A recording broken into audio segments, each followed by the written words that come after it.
আসসালামু আলাইকুম ওয়া রাহমাতুল্লাহি ওয়া বারাকাতুহু। দুরূদ শরীফ পড়ি। আল্লাহুম্মা সাল্লি আলা মুহাম্মাদিন ওয়া আলা আলি মুহাম্মাদ কামা সাল্লাইতা আলা ইব্রাহিমা ওয়া আলা আলি ইব্রাহিম ইন্নাকা হামিদুম মাজিদ। আল্লাহুম্মা বারিক আলা মুহাম্মাদিন ওয়া আলা আলি মুহাম্মাদ কামা বারাকতা আলা ইব্রাহিমা ওয়া আলা আলি ইব্রাহিম ইন্নাকা হামিদুম মাজিদ। نحمده ونصلي على رسوله الكريم أما بعد فقد قال الله تعالى في كلامه المجيد وفرقانه الحميد فأعوذ بالله من الشيطان الرجيم بسم الله الرحمن الرحيم إنما المؤمنون إخوة فأصلحوا بين أخويكم صدق الله مولانا العظيم وقال النبي صلى الله عليه وسلم الغضب يأكل الأكل أو كما قال عليه الصلاة والسلام। আলহামদুলিল্লাহ, মহান আল্লাহ পাকের দরবারে লাখো কোটি শুকরিয়া যে আল্লাহ সুবহানাহু ওয়া তাআলা আমাকে আপনাকে হায়াতের জিন্দেগিতে সুস্থ রাখা আল্লাহ তাআলা পবিত্র জুমার দিন তার পবিত্র ঘর মসজিদে জুমার নামাজ আদায় করার উদ্দেশ্যে মসজিদে আসার এবং বসার দিনই কিছু কথাবার্তা আলোচনা করার এবং শোনার তৌফিক আল্লাহ তাআলা দান করেছেন। এজন্য আমরা অন্তর থেকে শুকর আদায় করি আলহামদুলিল্লাহ। এটা জমাদিউ সানি মাসের আজকে শেষ জুমা। বলতেছিলাম গত জুমাগুলিতে আলোচনা চলতেছিল জীবনটাকে আল্লাহ তাআলা তৈরি করেছে ইবাদতের জন্য, আর এই জীবনটা আল্লাহ তাআলার ইবাদতের জন্য তখনই হবে যখন পাঁচটা জিনিসের উপরে আমরা উঠে পড়বো। এক নাম্বার কি বলছিলাম, পাঁচটা গুণের মধ্যে একটা গুণ হলো ইমানিয়াত, যেটা আমার আকীদা যদি ঠিক হয়ে যায়। দুই নাম্বার আমার ইবাদত, ইমানিয়াত ইবাদাতিয়াত, তারপরে কি মুআমালাত, তারপরে মুআশারাত। তো এই সম্পর্কে আলোচনা চলতেছিল। তো হাদিসের মধ্যে আল্লাহর হাবিব সাল্লাল্লাহু আলাইহি ওয়াসাল্লাম ইরশাদ করেন, ক্বালান নবী সাল্লাল্লাহু আলাইহি ওয়াসাল্লাম তাআমালু কাল আজানিবি ওয়া তাআশারু কাল ইখওয়ানি। এই হাদিসের অর্থ হলো তোমরা লেনদেন করো তাআমালু কাল আজানিবি, অপরিচিতের ন্যায়। বলছিলাম যে অপরিচিতি দিয়া যদি করি তাহলে আমি হয়তো কম দিবার চেষ্টা করবো, আর ওরে যদি আমি চিনি তাহলে কবো আমারে কিছু কমায় দিব, হয়তো কেউ লসের মধ্যে পড়ে যাবো। এই জন্য এই কথাটা বলা হয়েছে, তুমি যখন লেনদেন করো অপরিচিতের মতো, আর সমাজে তুমি বসবাস করো বাইরের মতো হয়ে। কিসের মতো? এই হাদিসের উপরে যদি আমরা আমলের উপরে উঠে পড়ি তাহলে সমাজে আর কি থাকবে না, কোনো অশান্তি থাকবে না। এটা হলো আল্লাহ পাকের নবীজির কি এটা নির্দেশ, আর হাদিসের মধ্যে এটা শুনলাম। এখন আল্লাহর হাবিব আল্লাহ তাআলা পবিত্র কোরআনের হুজরাতের 10 নম্বর আয়াত আল্লাহ তাআলা বলতেছেন, বিসমিল্লাহির রহমানির রহিম ইন্নামাল মুমিনুনা ইখওয়াতুন। আল্লাহ তাআলা বলেন যে মুমিনরা পরস্পরে ভাই ভাই। মুমিনরা কি পরস্পরে ভাই ভাই? পবিত্র কোরআনের কথা। নবীজিও বলছেন তোমরা কি করো, লেনদেন করো পরিচিতের অপরিচিতের মতো, আর সমাজে বসবাস করো ভাইয়ের মতো। তো এখানে আল্লাহ তাআলা বলতেছে মুমিনরা কি পরস্পরে ভাই ভাই। ফাসলিহু বাইনা আখওয়াইকুম, তোমরা তোমাদের ভাইদের মধ্যে কি করো, শান্তি স্থাপন করো, কোনো গন্ডগোল করো না, ফিতনা করো না। যেভাবে থাকলে শান্তিময় হয় তাদের সাথে ওই কি এরকম ফাইসালা করো, এরকম আচরণ করো, তাহলে আর সমাজে কি হবে না, অশান্তি হবে না। আমরা যদি আল্লাহ রাসূলের হুকুম, আল্লাহর হুকুম নবীর তরিকা অনুযায়ী সমাজে চলি তাহলে আর কোনো অশান্তি থাকে বলেন? থাকার কথা না। কিন্তু আমরা এই চলি না, যদি আমাদের সমাজে কি বলেন, অশান্তি। মুহতারাম হাজরিন, এরকম ভাবে কিছু সময় আছে সত্য কথা বলা কি বলেন, হারাম। সত্য কথা বলা যাবে না কোনো কোনো সময়। কেন বলা যাবে না এটা এখন বুঝতে পারেন, আমার কথা হইলে হয়তো বুঝে আসতেছে না। সত্য যদি একজনের দোষী করছে, অন্যায় করছে, এটা সত্য, কিন্তু এই সত্য কথাটা যদি তার আড়ালে বলেন তাহলে আপনার জন্য গীবত হবে। কি হবে বলেন? গীবত হবে, এটা আপনার গুনাহ হবে, হারাম। তাহলে এই সত্য কথা বলাটা হারাম হলো না? তাহলে একজন অন্যায় করছে কিন্তু আর এই খারাপের কথাটা সত্যই আছে, কিন্তু এটা মানুষের সামনে যদি আপনি পরের আর আড়ালে কইতেছেন, এটা কি হবো? গীবত করলেন। ও শুনলে মন খারাপ করবে না? এই জন্য এটা কি হলো? গীবত হলো। এটা আপনার জন্য হারাম কাজ করলেন, গুনাহের কাজ করলেন। পবিত্র কোরআনের মধ্যে আল্লাহ তাআলা এই কাজটাকে কিভাবে বলতেছেন? সূরা হুজরাতের 12 নম্বর আয়াতে আল্লাহ তাআলা বলেন, বিসমিল্লাহির রহমানির রহিম ওয়ালা ইয়াগতাব বা'দুকুম বা'দান আইয়ুহিব্বু আহাদুকুম আইয়াকুলা লাহমা আখিহি মাইতান ফাকারিহতুমুহু ওয়াত্তাকুল্লাহ ফাইন্নাল্লাহা তাওয়াবুর রহিম। এই আয়াতের মধ্যে আল্লাহ তাআলা বলতেছেন, ওয়ালা ইয়াগতাব, কি করবে তোমরা? পশ্চাতে বা'দুকুম, একে অন্যের, আইয়ুহিব্বু মানে দুশ্চর্চা তোমরা করিও না। একে অন্যের তার আড়ালে অনুপস্থিতিতে দুশ্চর্চা করিও না। এটা আল্লাহ তাআলা কি করেন না?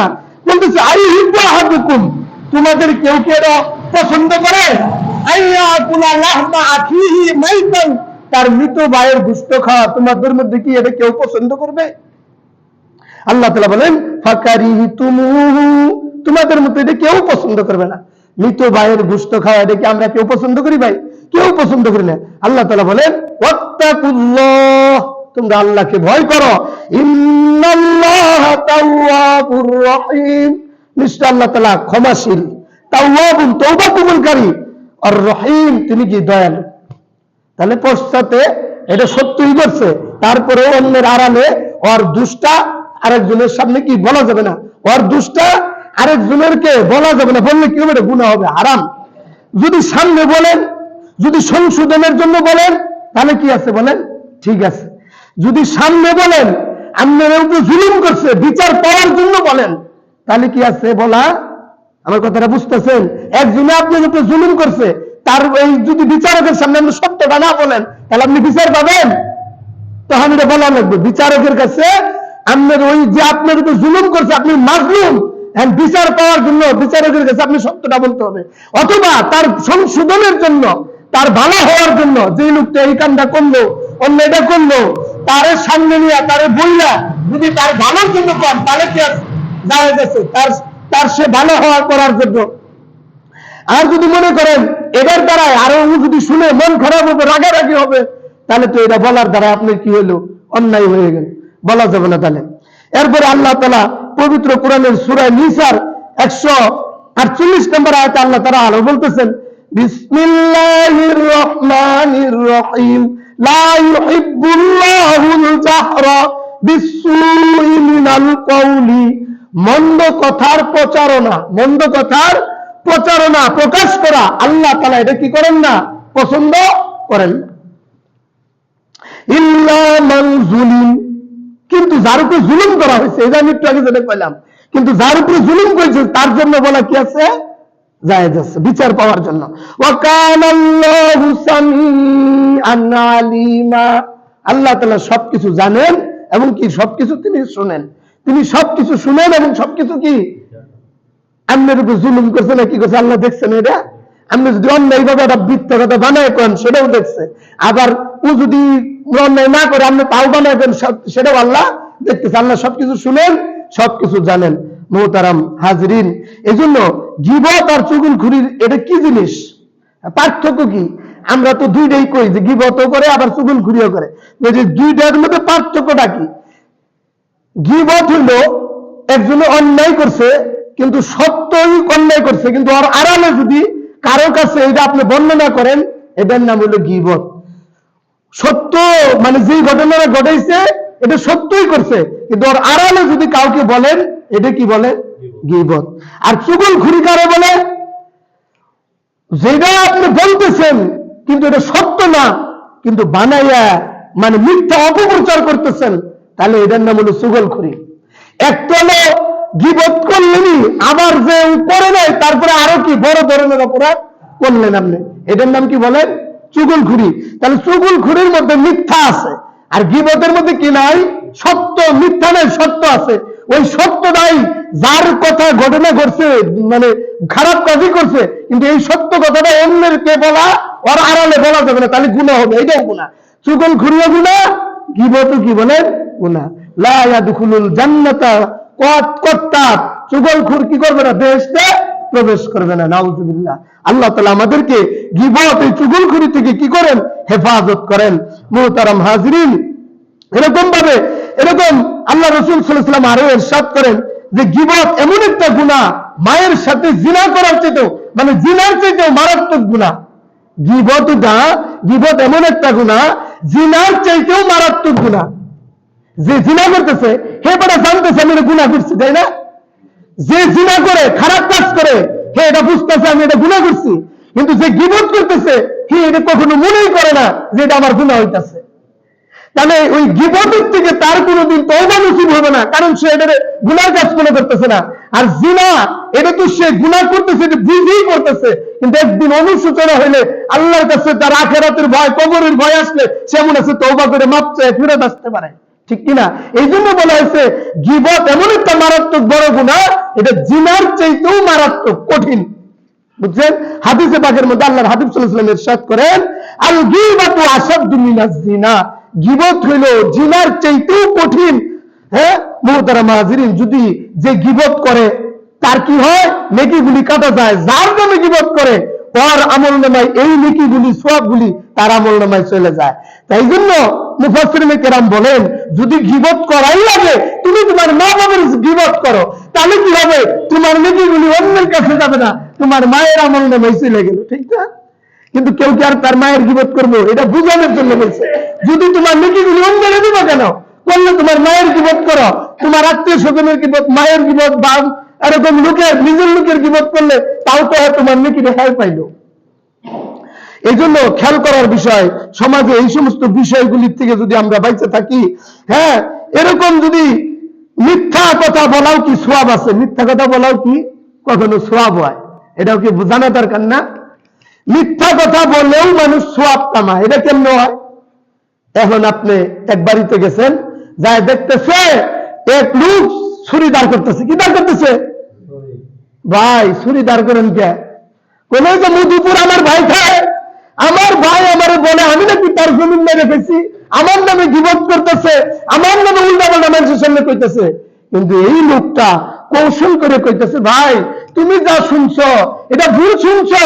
তোমার ভাই আমার লোকে গতকাল দেখা হয়েছে, এরকম রুটি কলা পারবে কিনা, দই মিষ্টি কিনা আসতেছে, আর আমারও বলতেছে আমার ছোট বড় ভাইদের কতদিন ধরে দেখি না, আমি এখানে আমার ভাইদের দেখার জন্য এটি কিনে নিয়ে রওনা দিচ্ছি। আমারে বললো, আসলে কি অন্যকে দেওয়া হয়েছিল? ভাই দেওয়া হয়নি। ও কি করলো? এই দুইজনের সাথে একটা সম্পর্ক তৈরি করে দেওয়ার জন্য এই কথাটা সে বানায় কইলো। কোয়ার পরে কয়, তাহলে আমি কাল লেগে ছুরি দাঁড় করি। ছুরি দাঁড় করা বাদ দিয়া ও বড় দিচ্ছে, বউ চাইলের গুঁড়াটি বাইর করছে, কয় তুমি পিঠাপাটি বানা। আমার ভাই বলে আমারও দেখার তো পাইতেছে, তাহলে আমারও তো উচিত তারা দেখাবার যাওয়ার জন্য। এটা পিঠাপাটি তৈরি হইতেছে। এই লোক করছে কি?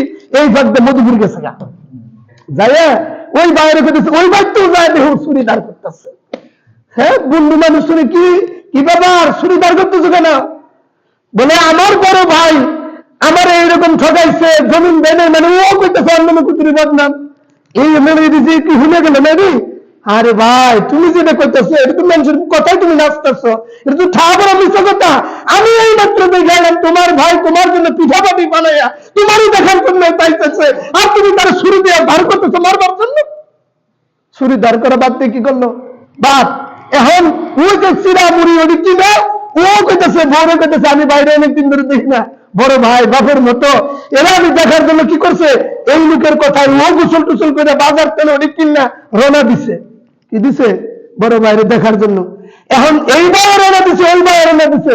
কি হয়েছে? পথের মধ্যে কি হয়েছে বলেন? দেখা হয়ে গেছে। ছোট ভাই জিজ্ঞেস, ভাই কই যান? সালাম দিয়ে জিজ্ঞেস করে, ভাই কোথায় যান? আমি তো তোমার কাছে যেতেছি দেখা করার জন্য। দুই ভাই বুকে ধরায় ধইরা কান্নাকাটি করে তাদের ভুল বুঝাবি, ভুল বুঝাবুঝি শেষ হয়ে গেল। আল্লাহ তাআলা তাদের মধ্যে মহব্বত সৃষ্টি করে দিলেন। আর থাকলো এখানে। বলেন এই যে লোকটা দুই জায়গায় মিথ্যা কথা হলো, এই মিথ্যা কথাটা কি তার গুনাহ হবে? এদের মধ্যে ভালোবাসা, মহব্বত, তাদের যে ফিতনা, এটা যে কলহ সৃষ্টি হয়েছিল, এটাকে মিটাইয়া দিল, ঠিক কিনা? আল্লাহ তাআলা এটা কি সওয়াব দিব না? এই জায়গায় মিথ্যা কথা বললে কি হবে না? এরকম পরিস্থিতি যদি আপনি নীল করার জন্য, এরকম ভাবে তাদেরকে মহব্বতের জন্য যদি কি করে দেন, মিথ্যা কথা বলেন মিলাদ করার জন্য, তাহলে আপনার এখানে কি হবে না বলেন? গুনাহ হবে না, সওয়াব হবে। আর এই জন্য আমরা যারা সমাজে বসবাস করি, এরা যদি একটু খেয়াল করি, আল্লাহর হুকুম নবীর তরিকা অনুযায়ী যে জায়গায় সত্য বলা দরকার সেখানে সত্য বলবো, যেখানে মিথ্যা বলা দরকার সেখানে মিথ্যা বললে যদি গুনাহ না হয়, এরকম পরিস্থিতিতে আমরা খেয়াল করে বলতে হবে, তাহলে কি সমাজে শান্তি ফিরত আসবে। আল্লাহ তাআলা আমাদেরকে আমল করার তৌফিক দান করেন। 5 নম্বর বিষয় বলতেছিলাম যে আমাদের মাঝে আখলাক। এই আখলাক যদি আমার ঠিক হয়ে যায়, তাহলে আমার সমাজ কি শান্তিময় হয়ে যাবে। এই আখলাকের মধ্যে ঠিক করার জন্য আমার অন্তরের মধ্যে 5টা বড় বড় রোগ আছে। কয়টা রোগ আছে? 1 নম্বর রোগের নাম হলো হিংসা। 1 নম্বর রোগের নাম কি বলেন? হিংসা। হিংসা এমন একটা মারাত্মক রোগ, এই রোগ যার আছে, হিংসা 2 প্রকার। হিংসা কয় প্রকার? হিংসা 2 প্রকার। একটা হিংসা হলো যে আপনি অন্যের উন্নতি দেখা, ভালো করে বুঝেন, অন্যের উন্নতি দেখা মনে মনে অস্বস্তি বোধ করতেছেন, কিন্তু মুখে প্রকাশ করেন নাই। এই হিংসা কি আছে? গুনাহ নাই। এই হিংসাতে কি নাই? ভালো করে বুঝেন, কিন্তু এটাও বাদ দেওয়া উচিত। এই হিংসাটা এক সময় আপনার মুখে প্রকাশ হয়ে যাবে, কিন্তু অন্যের উন্নতি দেখা আপনি মনে মনে চলতেছেন, হ্যাঁ যে আল্লাহ ওরে তো দিতেছে, আমারে যায় না, হ্যাঁ মানে এটা যেন না হয়, কিন্তু এটা মুখে বলতেছেন না, খালি অন্যের মনে মনেই চলতেছেন। এটা কি নাই? গুনাহ নাই, কিন্তু এটাও করাটাও কি না বলেন? উচিত না। এটা থেকে বেঁচে থাকা চাই। দ্বিতীয় প্রকার হইল যে আপনি কি করতেছেন, মনে মনে তো চলতেই আছেন, আবার বাধা দেওয়ার চেষ্টা করতেছেন, যেন উন্নতি না করা হয়। বুঝেন নাই? মনে করেন এক ভাই বাড়ি করতেছে, এই বাড়ি বানাতে গেলে রড সিমেন্ট আপনার বাড়ির উপর দিয়ে নিতে তো হয়, আপনি নিবার দিবেন না হিংসা করে। ওই বাড়ি করবো, আমি হলো করাই হেলাম না, আমার বাড়ির উপর দিয়ে নিবার দেন না, কথার কথা এরকম আটকে দিলে তাহলে হিংসা হলো না? বাধা দিতেছেন আপনি। এই বাধা দেওয়া এটা কি? একটা তো হিংসা করতেছেন, জায়েজ নেই, গুনার কাজ, আবার কি করতেছেন? বাধা দিলেন। তাহলে এই 2 প্রকারের হিংসা কি জায়েজ আছে? নাই। আর আগেরটা গুনাহ নেই, কিন্তু এটাও কি বাদ দেওয়া চাই। তাহলে আপনি যে হিংসা করে, ওই হিংসার আগুনে সেই জ্বলা পুরো মরে, তারে আর কি শাস্তি দিবেন? ঠিক না মুহতারাম হাজরিন? এই জন্য প্রতিবেশীর ছেলের প্রতি হিংসার নমুনা, এখন যে মনে মনে হিংসা, এক ছেলে লেখাপড়া করে, ওর ছেলেও লেখাপড়া করে, কিন্তু ওর ছেলেটা পরীক্ষা তেমন পাস করে না, পড়েও না ঠিক মতো। প্রতিবেশীর ছেলেরা এক জায়গায় পড়ে, অনেক ভালো রেজাল্ট করছে, ও মনে মনে কয় ভালো রেজাল্ট পড়লে কি হবো, ভালো রেজাল্ট করে ভালো চাকরি পাবো না, দেখছে ভালো চাকরিও পাই হালছে, কিন্তু ভালো চাকরি পেলে কি হবো, ভালো বেতন পাবো না, বেতনই পাবো না। এখন তো চাকরি বাকরি করে বেতনও পাই হালছে, এখন কি জৈলাপুরে শেষ, কিন্তু এটা মুখে তার কয় না, মনে মনেই কয়, ঠিক কিনা বলে? এই যে হিংসাটি যে করতেছে, এই হিংসার দ্বারা তার কি মনে মধ্যে সে নিজেই জৈলাপুরে শেষ হয়ে যেতেছে। হিংসুকের আপনি আর কি শাস্তি দিবেন বলেন? এই জন্য এই সমস্ত হিংসার থেকে আমি যদি বাইচে থাকতে পারি, আরেকটা হিংসা আছে, সেটা কি বলেন? জায়েজ। এই জায়েজ হিংসাটা কেমন? একটা লোকের অনেক ধন সম্পদ, এই লোকে অনেক দান সদকা করে, আপনি যদি কয়েন আল্লাহ ওরে কত ধন সম্পদ দিছ, আল্লাহ আমারও যদি তুমি এই ধন সম্পদ দিতা, আমি তোমার রাস্তায় খরচ করতাম, কত দান সদকা করতাম। এই হিংসাতে তার সওয়াব আছে, কি আছে? কারণ তার আপনার ছিনিয়ে নিয়ে আইতেছে না, আল্লাহর কাছে এটা কইতাছে, আল্লাহ ওরে কত ধন সম্পদ দিছ, তুমি আমারও দিলে আমিও এরকম দান করতাম। এটাই হিংসা হইলো, কিন্তু এই হিংসাতে কি নাই? গুনাহ নাই, আরে সওয়াব হবো। কি হবে বলেন? আরেকটা হিংসা কি? আরেকটা লোক এরকম কোরআন হাদিস পড়ে, উলামায়ে কেরাম, হ্যাঁ ছেলে আলেম হইছে, এখন মানুষের সুন্দর করে কোরআন হাদিস শিখায়, ভালো করে বুঝায়, ও মনে মনে আল্লাহ এই কোরআন পড়ার তৌফিক যদি আমারও দিতা, আমিও কত সুন্দর করে পড়তাম, এরকম নামাজ পড়তাম, বয়ান করে পারতাম, ঠিক না? কিন্তু এই যে এলেমের বিষয়ে হিংসা করা, পর্দা ছিঁড়ে নেবে না, আল্লাহর কাছে এটাও চাইতেছে, আল্লাহ ওই রকম জ্ঞান গরিমা তুমি আমাকেও দান করো, যাতে করে আমি এরকম মানুষের সামনে আমল করতে পারি, বলতে পারি, কোরআনের তেলাওয়াত করতে পারি। তাহলে এই হিংসাও কি আছে বলেন? এই 2 ব্যক্তির জন্যই হিংসা করা জায়েজ আছে। অন্যের সম্পত্তি দেখে নিজে নিজে বলা, আল্লাহ তুমি যদি আমারও এমন দিতা তাহলে আমিও যেরকম তোমার রাস্তায় খরচ করতাম। আবার অমুকের এলেম দেখে বলতো, আল্লাহ আমারও যদি এমন এলেম দিতা আমিও তো এমন আমল করতে পারতাম। এই দুই ব্যক্তির জন্য হিংসা করা কি আছে? জায়েজ আছে। আর বাকি সব হিংসা কি? গুনাহ। আর বাকি সব হিংসা নাজায়েজ। খেয়াল করবো ভাই, আল্লাহ তাআলা আমল করার তৌফিক দান করেন। বলে এরকম হিংসার করার দ্বারা খিজির আলাইহিস সালামের সঙ্গে এক হিংসুকের কি হয়েছে বলেন? দেখা হয়ে গেছে। ওরা বলতেছে খিজির আলাইহিস সালামকে, হুজুর আমার জন্য একটু দোয়া করে দেন। কি দোয়া করবো? খিজির আলাইহিস সালামকে কি দোয়া করতাম? বলে আমার প্রতিবেশী খালি উন্নতি হয়, বলে আমার প্রতিবেশী জন একটা আমার জন্য দুইটা হয়, এই দোয়া করে দিবেন। বুঝছেন? প্রতিবেশীর বাড়ির লোক একতলা বাড়ি বানাইছে, এখন ওরও দুইতলা বাড়ি হয়ে গেছে গা। প্রতিবেশীর বাড়ির মাঝে এক বিঘা জমিন কিনছে, ওরা আল্লাহ তাআলা 2 বিঘার কেনার ব্যবস্থা হয়ে গেছে গা। এরকম কি চলতেছে? ওর যদি একটা গরু হয়, ওর 2টা গরু হয়ে যায়, ও মনে মনে খুশি, মাশাআল্লাহ আমার তো এই হুজুরের দোয়া ভালাই কাম হইছে, আমার প্রতিবেশীর থেকে আমি বেশি বেশি পাইয়া যেতেছি। কি হয়েছে বেশি? একদিন প্রতিবেশীর কে 1 চোখ কানা হয়ে গেছে। 1 চোখ কয়টা হবো? আর কয়টা হবো? আর 2টাই শেষ। খিজির আলাইহিস সালামের সাথে আরেকদিন দেখা। কি কয়? খিজির আলাইহিস সালামের সাথে দেখা। খিজির আলাইহিস সালাম কইতেছে, ভাই কি অবস্থা? প্রতিবেশীর থেকে ডাবল ডাবল পাইতেছো নি? কলে হুজুর ডাবল ডাবলই তো পাইতেছি, কিন্তু এভাবে হয়ে যাবে এটা আমি বুঝি নাই। আমার যে ওর 1 চোখ গেছে আর আমার তো 2টাই গেছে, এভাবে হবো এটা তো আমি বুঝি নাই। কলে মাত্র শুরু। হুজুর কি কয়? মাত্র শুরু হইল। তখন প্রতিবেশীর 1 হাত অবশ্য হয়ে গেছে গা, আর 2টাই অবশ্য হয়ে গেছে গা। প্রতিবেশীর 1 পা খোঁড়া হয়ে গেছে কিছুদিন পরে, আর 2টাই খোঁড়া হয়ে গেছে গা। এখন কি বলেন, হিংসা করে লাভ হলো না ক্ষতি হলো? ক্ষতি হলো না? হিংসা করার দ্বারা ওই হিংসার আগুনে নিজেরই জ্বলে মরতে হয়। এই হিংসা করে কোনোদিন উন্নতি হতে পারে না। নিজের চেষ্টা আর দোয়ার মাধ্যমে আল্লাহ তাআলা যদি কারো ভাগ্য পরিবর্তন করে দেয় সেটা ভিন্ন কথা, ঠিক না? হিংসা করে কোনোদিন শান্তি পাওয়া যায় না। হিংসার আগুনে সে নিজেই জ্বলে পুড়ে মরতে হয়। আল্লাহ তাআলা আমাদেরকে হিংসার থেকে বাঁচার তৌফিক দান করেন। হ্যাঁ মুহতারাম হাজিরিন, এজন্য আরেকটা রোগের নাম হলো রাগ। কি বলেন? রাগ। বলছিলাম আখলাকের মধ্যে 5টা মানে রোগ আছে, এই একটা রোগের নাম হলো হিংসা। তাহলে হিংসার থেকে বাঁচা থাকা দরকার কিনা? দ্বিতীয় রোগের নাম হলো রাগ। এই রাগ মানুষের ক্ষতির কারণ। কি বলেন? বলেন না একটা কথা, রেগে গেলেন তো হেরে গেলেন, বলে কিনা এই কথাটা? অনেকেই জায়গায় গাড়িতে লেখা থাকে দেখবেন, রেগে গেলেন তো হেরে গেলেন। আসলে রাগ শয়তানের পক্ষ থেকে আসে। রাগ কার পক্ষ থেকে আসে? শয়তানের পক্ষ থেকে আসে। রাগের মাথায় যে সমস্ত মানুষ কর্মকাণ্ড করে, কথাবার্তা বলে, এটার দ্বারাই ক্ষতি হয় বেশি, ঠিক না? ক্ষতির কারণ হয়ে যায়। এর আগের থেকে আমাকে কি করতে হবে? বাঁচতে হবে। মানুষ রেগে যায় কেন? মানুষ যখন বিপরীত পক্ষকে বুঝাইতে না পারে, তার জ্ঞান যখন কমে যায়, শেষ হয়ে যায়, তখন সে না বুঝাবার কারণে সে রাইগে যায়। সহজ সরল মানুষ যদি বুঝাইতে পারে না অপর দ্বিতীয় পক্ষকে কথা কাটাকাটির সময়, তখন সে কি হয়ে যায়? রাগ হয়ে যায়। বুঝতে পারছি? আর এই রাগ যখন হয়ে যায় তখন জ্ঞান রূপ পায়, তখন তার হিতাহিত জ্ঞান থাকে না। রাগের মাথায় বউতা লাগবে না, রাগের মাথায় ঘরের জিনিসপাতি ভেঙে ফেলে না, করে কিনা এগুলি? কারণ কি? তখন তার মাথায় ঠিক থাকে না, মাথার সেন্স তখন ঠিক থাকে না। কি থুয়া কি করবো, কারে মারবো, কারে করবো। এই জন্য রাগ যখন উঠে মাথায়, তখন কি হয় বলেন? জ্ঞান রূপ পায়। আল্লাহর হাবিব সাল্লাল্লাহু আলাইহি ওয়াসাল্লাম হাদিসের ভাষায় বলেন, ক্বালান নবী সাল্লাল্লাহু আলাইহি ওয়াসাল্লাম আল গযবু ইয়াকুলুল আকলা, যখন মানুষের রাগ উঠে, রাগ আসে, ইয়াকুলুল আকলা, তার জ্ঞানকে খেয়ে ফেলে। রাগ তার হিতাহিত জ্ঞান খেয়ে ফেলে, মানে গ্রাস করে নেয়। ওই রাগ যখন উঠে, তার এই রাগের কারণে সে কি হয়ে যায়? কি করবো, কি কি বলবো, কোনো হুঁশ থাকে না তার। একবার আবু যর রাদিয়াল্লাহু তাআলা আনহু রাগ উঠছে। কার? আবু যর গিফারি, নাম শুনছেন সবাই। এই সাহাবী ড্রেন কাটছে। কি কাটছে? ভালো করে বুঝি, পানির ড্রেন কাটছে, পানি নেওয়ার জন্য ড্রেন কাটছে।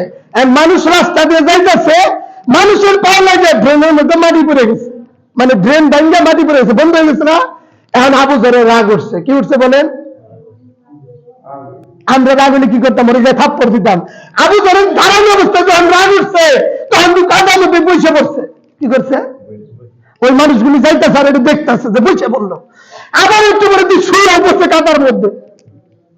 আমি মানুষগুলি সারা বাড়তে ফিরে পাইছে, হুজুর এটা কি করলেন?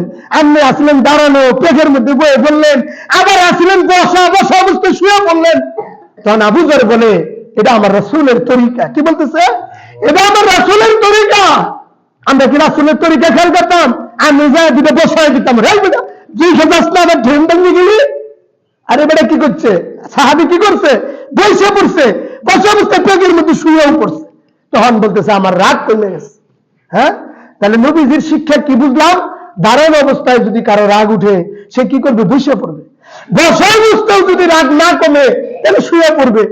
এরপরেও যদি রাগ না কমে তাহলে যায় কি করবেন বলেন? উযু করবেন। এরপরেও যদি রাগ না কমে 2 রাকাত নামাজ পড়েন, আপনার রাগ কমেছে। রাগকে নিয়ন্ত্রণ করেন, আপনি অনেক দিকে জিতে যাবেন। আর রাগ যদি নিয়ন্ত্রণ করতে না পারেন আপনি হেরে যাবেন।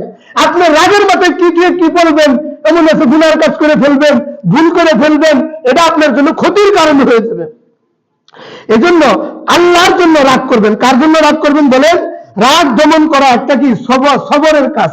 রাগ যদি দমন করতে পারেন এটা সোয়াবের কাজ, এটার দ্বারা সবর হাসিল হয়। আর মানুষের যখন সবর হাসিল হয় তখন তার কি হয়? সামনে পথ দেখা তার জন্য এটা সহজ হয়। হাদিসের ভাষায় আছে আস-সাবরু দিয়াউ, সবর হলো একটা আলো। সবর কি? আলো। এখন আপনি রাগ উঠছে, রাগের সময় ওই ক্ষতিটা না কইরা আপনি ধৈর্য ধারণ করলেন, যাতে কিরিমিরি করে হোক যেমনি হোক আপনি সবর যে করলেন। যখন আপনি রাগ উঠার পরে সবর করলেন তো আপনার রাগ, তখন আপনার এই রাগ আপনার ব্রেনকে খেয়ে ফেলবে না, আপনার গুসা আপনার ব্রেন নষ্ট হইল না। আপনার এটা না থাকার কারণে, আপনি এই সবর কারণে আল্লাহ তাআলা আপনাকে সঠিক রাস্তা দেখায় দিবে। সুবহানাল্লাহ। সঠিক রাস্তা পেয়ে গেলেন মানে আপনি ক্ষতির থেকে কি করলেন? বাইচে গেলেন।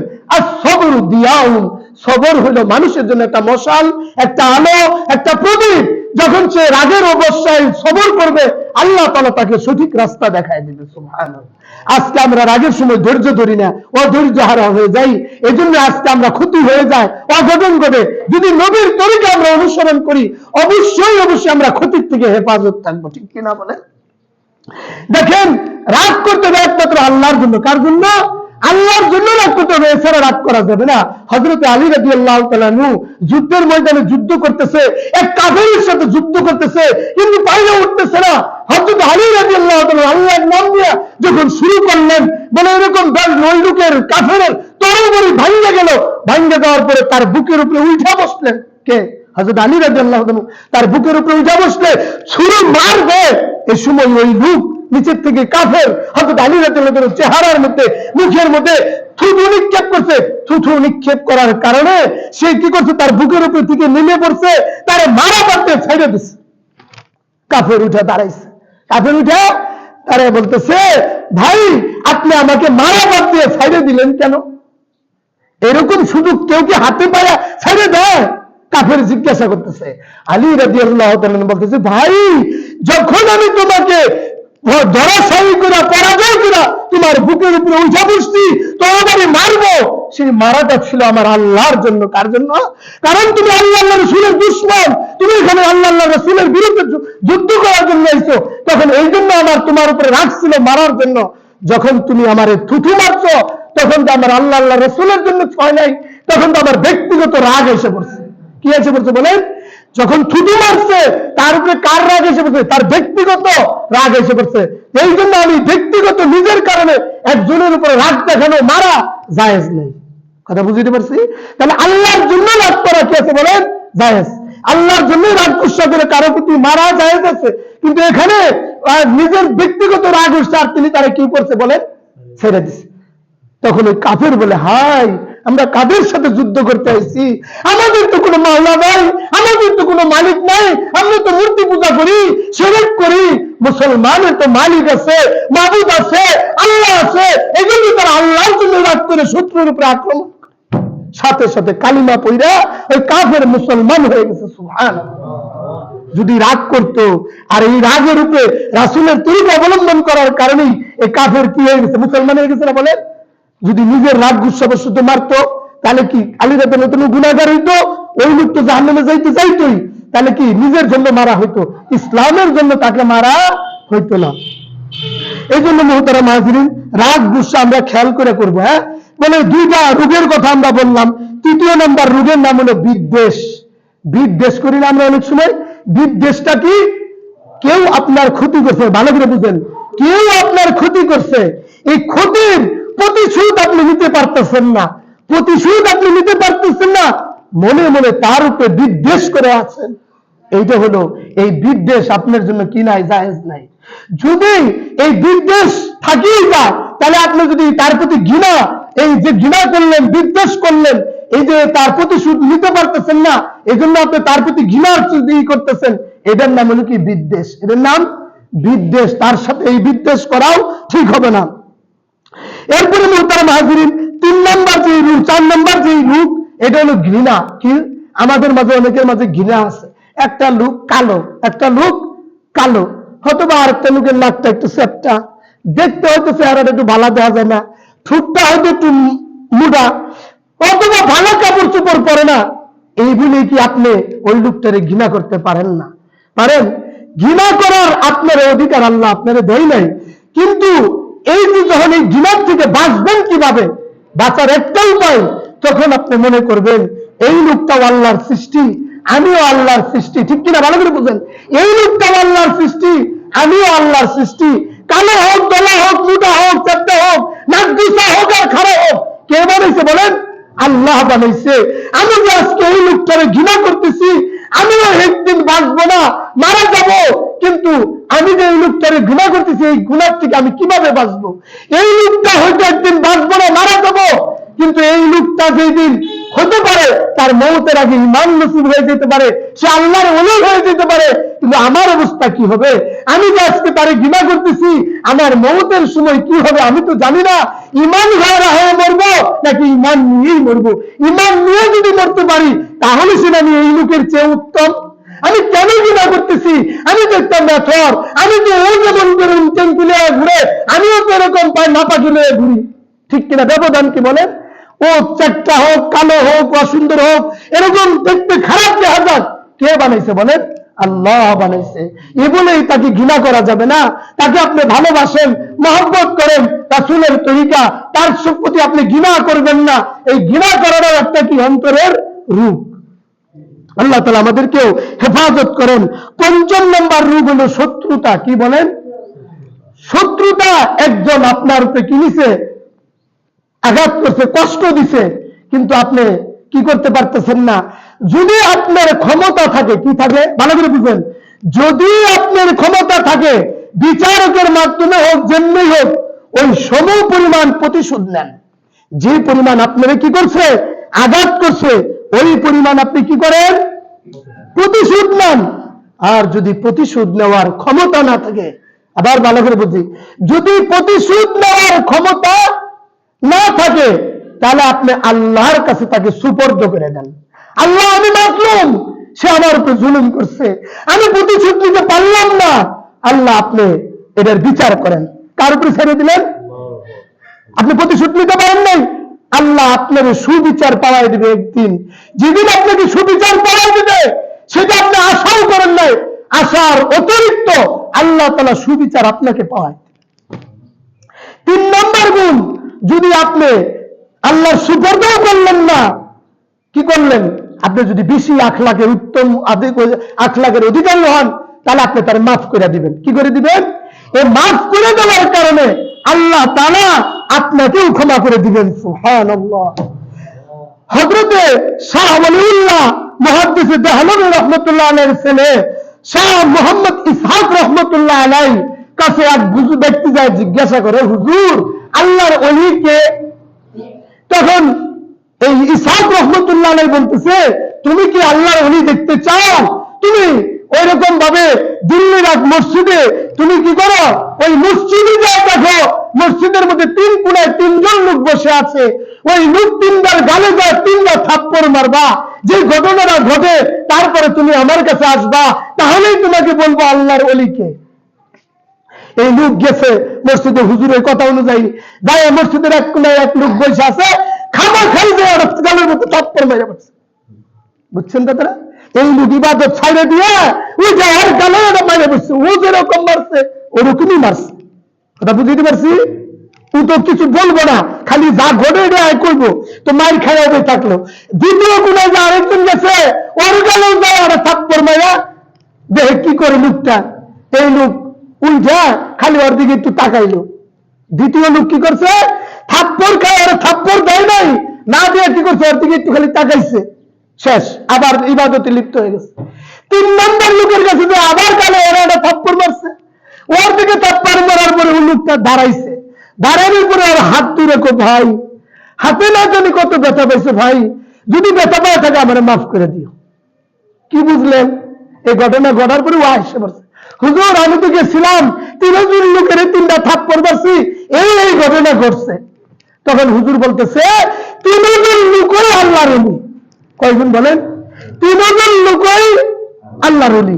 প্রথম যাকে তুমি থাপ্পড় মারছো সেও তোমার যেই পরিমাণ তুমি থাপ্পড় দিছো সে ওই পরিমাণের থাপ্পড় তোমার দিয়ে দিছে, কারণ এটা সমান সমান হয়ে গেছে, জায়েজ হয়ে গেছে।